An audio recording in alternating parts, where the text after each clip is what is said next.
కర్నూలు జిల్లా తుగ్గలి మండలం బొందిమడుగుల గ్రామ ప్రజలు జిల్లా కలెక్టర్ని కలిసి జగనన్న కాలనీ పేరుతో 18 లక్షల థర్డ్ పార్టీకి మళ్లించి ప్రభుత్వ ధనాన్ని దుర్వినియోగం పరిచి నేరపూరితమైన కుట్రకు పాల్పడిన అధికారులపై చట్టపరమైన చర్యలు తీసుకోవాలని, అక్రమంగా దుర్వినియోగపరిచిన నిధులను రికవరీ చేయాలని ఫిర్యాదు చేశారు.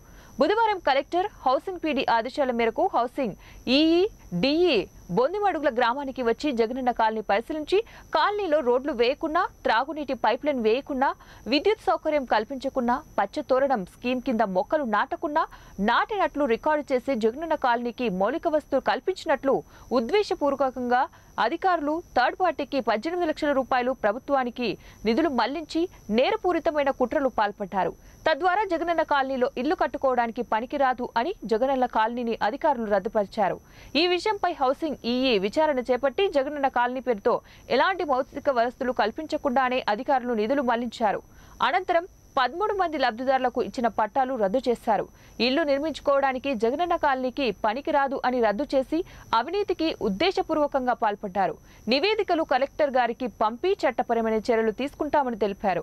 ఈ కార్యక్రమంలో బొందిమడుగుల గ్రామ ప్రజలు, ఎంఆర్పీఎస్ రాష్ట్ర working president Bondimadugula TM Ramesh Madiga, YSR Yuvasena నాయకులు వడ్డ రంగస్వామి, మధిరెడ్డి, రాజశేఖర్ తదితరులు పాల్గొన్నారు.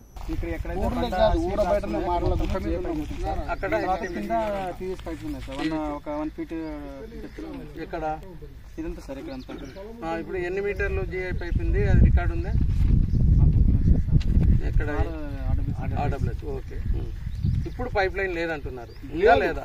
ఉంటే దోగి చూపినాను, దాని ఖరీదు నేను ఆయన అడుగుతున్నాను నేను. బాబు ఉందా లేదా? సార్ స్టార్టింగ్ ఉన్నప్పుడు మాత్రం చేశారు సార్, తర్వాత ఏమని తెలియదు సార్. వాళ్ళు తర్వాత సర్పంచ్ గారికి కంప్లీట్ ఇచ్చారు సార్. ఇట్లా పైప్ ఎవరు మధ్యలో నైట్ వచ్చి దొంగతనం చేసి తీసుకున్నారు సార్. వాడి పంచాయతీ సెక్రటరీ కంప్లీట్ చేయండి సార్ చూసుకుని చెప్పాను సార్. ఇప్పుడు ఆ జిఐ పైప్ అనేది లేదు, జిఐ పైప్ పీవీసీ పైప్ ఉంది. పిఎఫ్స్ ఉన్నప్పుడు వేశారు సార్, ఇక్కడ అక్కడ సార్. ఇక్కడ పీవీసీ అంటే పీవీసీ పైప్ లేదు, జియో పైప్ అసలు పైప్ లని పేర్కొని పోయి చేనులకు చేసుకున్నారు. ఇక్కడ పీవీసీ అంటే మామూలు ప్లాస్టిక్ పైపు, ప్లాస్టిక్ పైప్ లేదు. నువ్వు ఉన్నప్పుడు వేసారు సార్, తర్వాత ఏమని తెలియదు సార్. ఇంకా అంటే నువ్వు మళ్ళీ మారిపోయినావా? నేనే మార్పులేదు సార్. అక్కడికి జియో పైప్ తీసుకుని కంప్లీట్ ఇచ్చారు సార్. నేను పంచాయతీ సెక్రటరీ ఓకే ఇచ్చినారు. పీవీసీ పైప్ కూడా ఉందా లేదా అది అడుగుతున్నాను నేను. తవ్విచ్చి చూడు రేపు సార్. ఇప్పుడు ఎక్కడ నీకు పైప్ లైన్ వేసింది నీకు ఐడియా ఉంటుంది. ఒక 5 మీటర్లో 6 మీటర్లో ఒక సాట తవ్వి పైప్ ఉందా లేదా ఫోటో పెట్టినారు. అది నువ్వు ఖచ్చితంగా చేయాలి.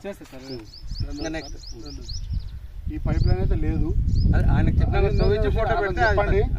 ఏడన్నా కూడా దోగిచ్చి ఉంది. ఆయన పీవీసీ పైప్ లైన్ ఇక్కడ ఉండే కాడ నువ్వు ఇన్ని మీటర్ల పీవీసీ పైప్ లైన్ అని రికార్డ్ చేసింటావు.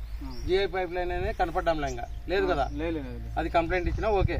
ఇక్కడ నువ్వు పీవీసీ పైప్ లైన్ ఎక్కడైతే చేసినావో అక్కడ ఒక 2 మీటర్లు తవ్వి ఉంది అంటే మా డిఈ గారికి చూపించు రేపు. ఇంకా నెక్స్ట్ నేను ఇక్కడ 2-3 మీటర్లు తీయాలా పైపు, మధ్యలో 2-3 మీటర్లు తీయాలా,